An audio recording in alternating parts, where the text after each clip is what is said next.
Welcome to Youth Therapy and this brief introduction to grounding.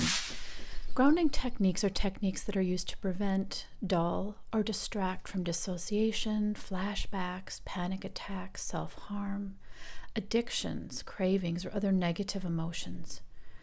They work by engaging the senses and occupying the mind in a non-destructive fashion. Many grounding techniques are subtle and can be done anywhere without other people noticing, though some rely on specific sensory experiences or are made available through specific apps for phones or iPads. Grounding techniques are not the same as processing techniques and do not involve getting in touch with one's emotions or struggles. Instead, they orient in the present moment and help achieve a healthy medium between being cut off from emotions, or being overwhelmed by emotions. Some people find that grounding techniques work better for them than do others, and some grounding techniques may be more helpful in some situations than in others. Some techniques may become more effective with practice. As well, grounding techniques may be easier to use when an individual first begins noticing the signs that grounding might be necessary.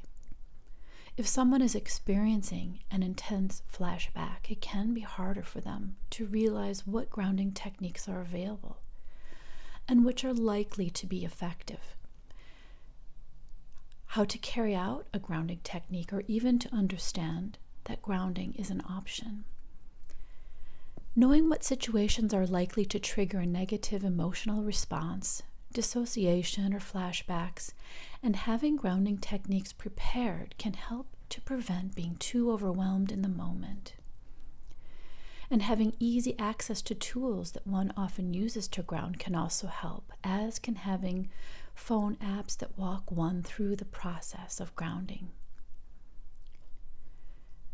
Keep in mind that sometimes grounding may need to be combined with temporarily removing oneself from an unnecessarily stressful or overwhelming situation, choosing a different topic of conversation, removing some sources of sensory overload or environmental triggers.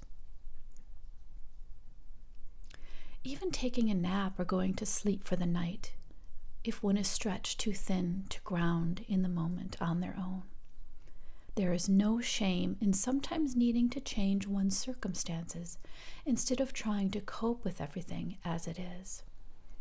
Learning when to ground and when to look for other ways to feel and stay safe is an important skill.